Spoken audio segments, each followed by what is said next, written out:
has a fair few number of flaws, but it's a good introductory learning tool. And the idea where I come with flaws is the idea that they have on this spectrum. Now, how would you feel if someone said that they felt simultaneously very male and very female? Where would you put them on one of these spectrums? It'd be hard, right? Because it doesn't really allow for that. But like when we go into it as a learning tool, we see the word orientation used a lot for lots of different things. So the idea of transgender, of being androgynous, of being biologically intersexed, and the idea that this is kind of lumped into a certain one particular category where orientation is used a lot. Where actually we're looking at lots of different kinds of expression and lots of different forms of identity and lots of social constructions here as well. So in this case, it's kind of hard to see. They're pointing to the brain as being gender identity, and the spectrum they have here is woman, genderqueer, male. Now we're talking about kind of social constructions of what gender means, and that's going to change culturally, right? Like depending, and over time as well. Gender, the idea of gender as being more of a performance. The idea of gender as being more of socially accepted behaviors and actions that we associate with gender. Not the idea of being biologically male or female, but the idea of we act or dress or talk or pursue different things in certain ways because we feel that it's appropriate to our perceived or internalized feelings of gender. So that's what we're talking about with gender identity. So gender identity, as they describe here, is how you, in your head, how you feel about yourself. So it's kind of your, maybe potentially chemistry and hormone levels and how you interpret what that means to you. Now we look at things of gender expression, which I think they're pointing through the armpit. I'm not sure why. I think they just ran out of places to point. Maybe it's the hand. I can't tell. So gender expression is looking at how the idea of gender is being kind of demonstrated, the idea of it being more performance. So gender identity as being more of like an internal, how you feel inside. Do you feel that you know, oh, like I'm definitely more a woman, I'm definitely more a man, or like I'm not quite sure, maybe I'm kind of in the middle. And again, that's where this spectrum kind of fails, is like, where do you put a person that feels very male and very female at the same time? They don't really fit in this mold. And that kind of goes into the complexity of the issue there as well. And gender expression is more in terms of demonstration. So I might feel inside that my gender identity is very female, but maybe I will dress in a way that other people might identify as very male, potentially as butch, quote unquote butch.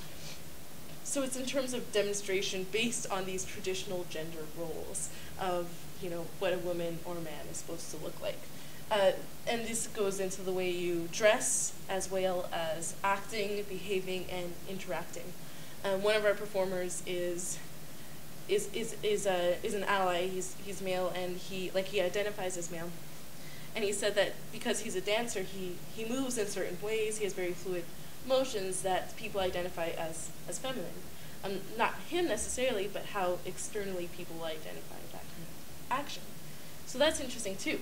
And then we're looking at the idea of biological sex, which is kind of pointing to the general crotchal region. Crotchal is a word I made up today. So biological, and here I'll mention too with gender expression, they have kind of androgynous in the middle, which is interesting, because cannot someone maybe dress very feminine but act very masculine? Where's that line too, right? So it's an interesting thing to start thinking about how this works, and how people typically maybe could be partially here for dress and maybe here for action and maybe here for interaction. Like, yeah, interesting.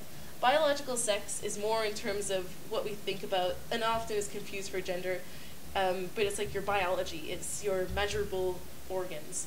And there's actually, I wish I put this up, but it's a really interesting scale that doctors used to use in terms of androgynous genitalia. So if it was an enlarged clitoris, depending on the size of it, if it was, I believe, over a centimeter, they would potentially alter. If it was, or maybe just leave it. If it was 2 centimeters, and I might get these measurements wrong, so my apologies. 2 centimeters, they might use surgery to make the person biologically female. and then over 3 centimeters, they might consider that to be a penis, and then it stays and the person is male.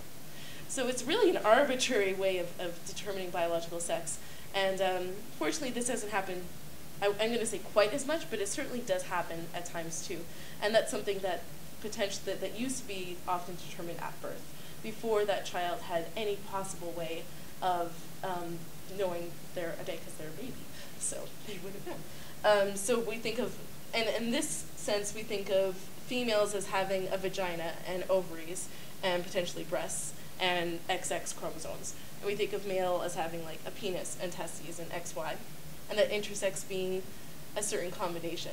But again, where that combination lies and how society deems that has certainly changed over the years as well.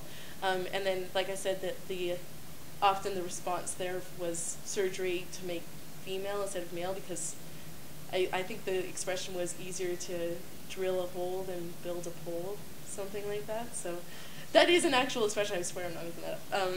But yeah, so that was kind of some of the determination there, right? Yeah. Yeah, and then we look at the idea of sexual orientation as being who you might be physically, spiritually, or emotionally attracted to. And we look at, and here they phrase it as heterosexual, bisexual, homosexual. Now, and the interesting there too is we often think of this as being a purely physical or sexual attraction, but in this term they're using also spiritually and emotionally connected to as well. So I think that that's an interesting inclusion. And then we also kind of, yeah, so this flaw, I think there can be some, yeah, oh, come back. Yeah, what do you guys think about these ones? Yeah.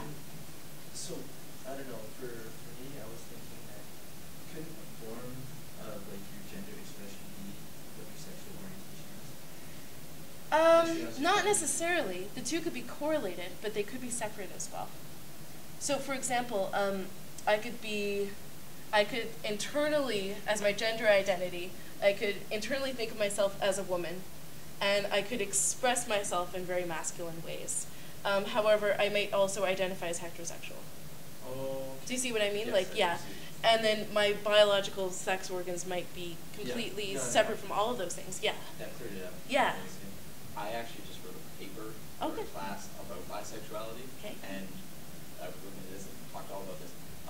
The thing with the scale that they have here, and including only 3, which is good because generally most people only think of homosexual and heterosexual, and it's binary. There's also so many identities outside of those 3. There's polyamorous, heteroflexible, pansexual, asexual. I've read so many books with different lists of them, but there's, and again, it's just like there's so many different things that play into that, and the way that a person internalizes their identity and what their sexual orientation identity is driven by, whether it is some people only include their physical attraction, some identify with physical and emotional and spiritual, some only with emotional. So there's just all those different things that play into it, and it's such a complicated thing. Yeah, the spectrum is definitely, like, especially I think the bottom one is very limited. Also, has anyone heard the term pansexual? So the idea, and that's awfully heavily contested with the idea of bisexual. People are like, well, isn't that the same thing? To say you're bisexual is to kind of say that you're maybe interested in males and females, and it's not an issue of one gender or the other. And pansexual might mean that I'm attracted to people regardless, like, potentially.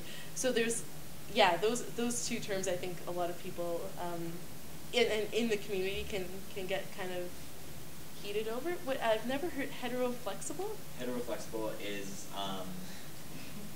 they identify and they like choose to live their lives as a heterosexual, but they are open and or have like a history. And I guess if you go back to like the Kinsey scale, they're just off, like they're a 2 in.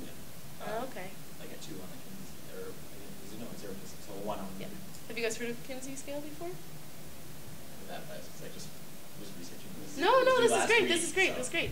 Kinsey, who I want to say researcher, writer, philosopher, all those things, proposed that there's kind of a scale of sexual attraction, and that all people kind of fall in that scale, and that there are very few people that are like exclusively heterosexual and exclusively homosexual, that there's much, like the vast majority of people fall more on the spectrum in the middle, saying that, yeah, that it's very, that he believed it was very unlikely that there was like the majority of people on one end or the other, but I think that that's often the way that we've kind of created, like societally people think of it as one or the other.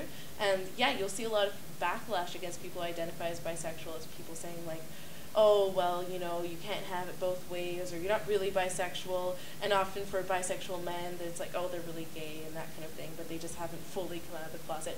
So you see lots of instances of that too. So yeah, definitely come to the monologues. And I realized that we're running super short on time, and my apologies for that. So I'm just going to say really quickly that the idea is that we do have the ability to respond to discrimination.